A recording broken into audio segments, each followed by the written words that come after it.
Hello, everyone.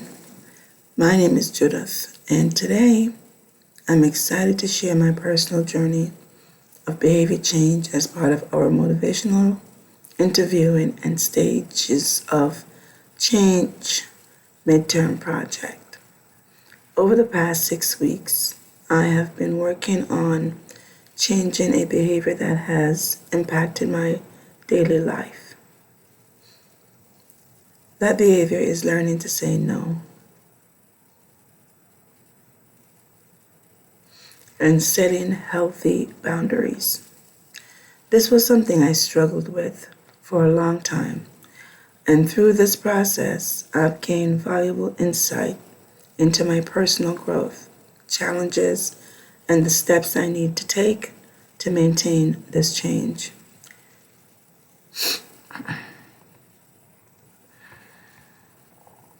In this video, I will walk you through my experience using the trans-theoretical model of behavior change, discuss my motivations, barriers, and progress, and apply key motivational interviewing techniques such as decisional balance and change talk.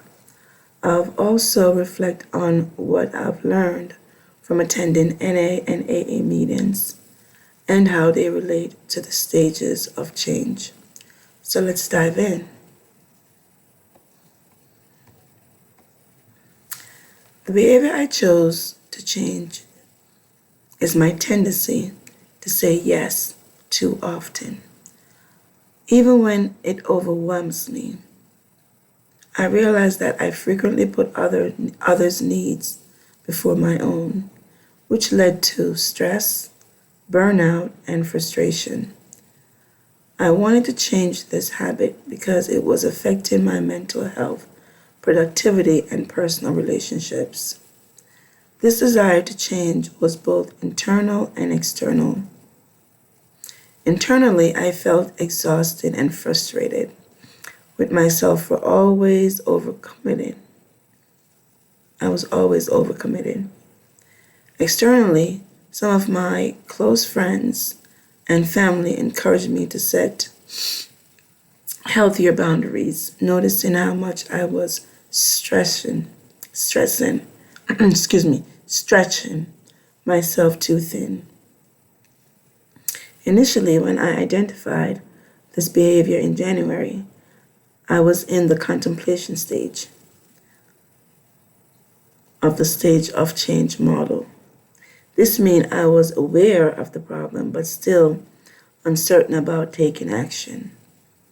I recognized that saying no was something I needed to work on, but I wasn't fully committed to changing it yet.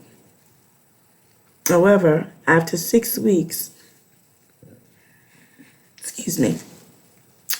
after 6 weeks of actively working on it, I now feel that I have moved into the action stage, where I am actively making efforts to change limits and say no when necessary. Say no when necessary. One concept that really resonated with me during this process was the Wagner paradox, also known as the white bear problem. Now, this theory suggests that the more we try to suppress a thought, the more it keeps coming back. That sounds familiar. I experienced this paradox when I constantly told myself I need to say no more often. The more I fixated on it, the harder it became. I found myself second-guessing my decisions and feeling guilty when I did say no. This paradox made me realize that instead of obsessing over the change, I needed to focus on gradual improvement and self-compassion. At this stage, I feel that my readiness to change is quite strong. I genuinely want to continue this journey and develop better boundaries for my well-being. However, I have encountered some barriers, such as the fear of disappointing others and the discomfort of asserting myself in certain situations. As for likeliness to relapse, I believe there is still a risk, especially in emotionally charged situation where I might instinctively revert to my old habits. However, I have been practicing self-awareness and reminding myself that setting boundaries is necessary, not selfish. Using the decisional balance technique from motivational interviewing, I explored both sides of this behavior change. Here's what I found.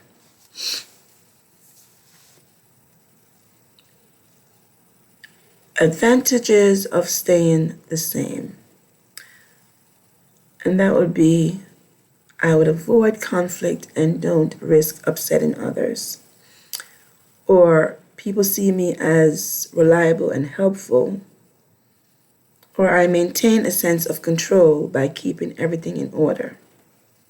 Now, the disadvantages of staying the same. I would feel overwhelmed, exhausted, resentful. My own needs and goals get pushed aside. I sometimes commit to things I don't truly want to do, which leads to frustration.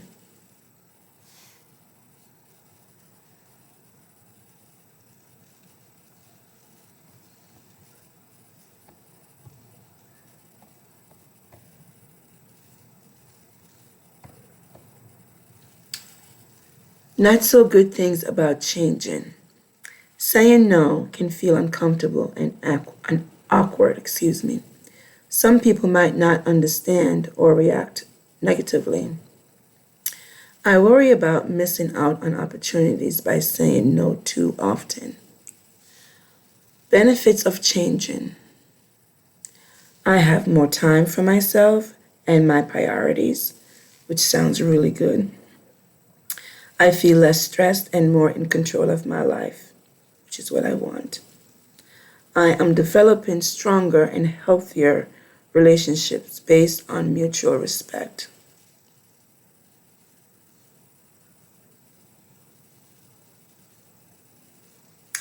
And overall, the positives of change far outweigh the negatives, which reinforce my motivation to keep going.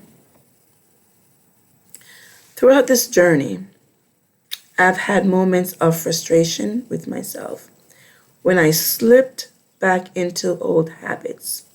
However, I've also learned to practice self compassion, realizing that behavior change is a process, not an overnight fix.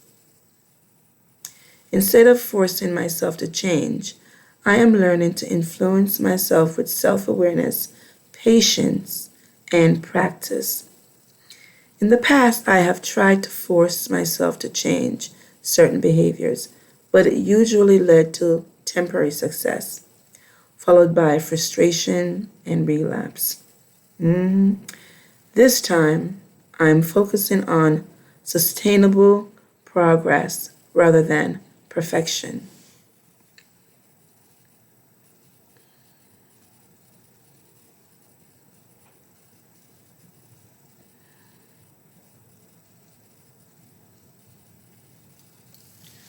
When people find out that I am working on saying no, they often give me advice. Some of it is helpful, some is not. The writing reflects in motivational interviewing explains how people instinctively try to fix others by giving advice. But sometimes this can feel overwhelming rather than helpful. It really, really can. I've had to learn to filter advice and take what resonates with me while staying true to my own journey. One habit I successfully changed in the past was prioritizing my personal health. I used to neglect self care, but over time, I developed a consistent routine for exercise and mental well being. This reminds me that I am capable of change and I can apply those same strategies to my own current goal. If I continue making progress, excuse me, by May 7th, I envision a version of myself who is more confident, balanced, and less overwhelmed. I will have stronger boundaries, clearer priorities, and a healthier mindset. The first step in accelerating my process is to consistently pause before making commitments, allowing myself time to assess whether I truly want to say yes or no.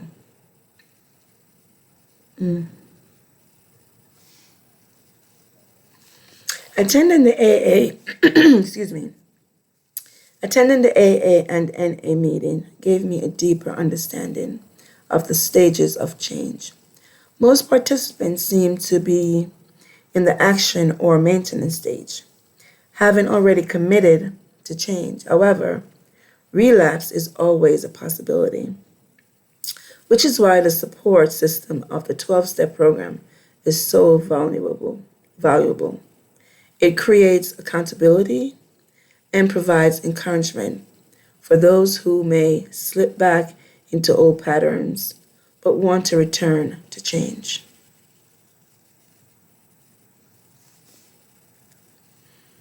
Overall, this journey has been challenging yet rewarding.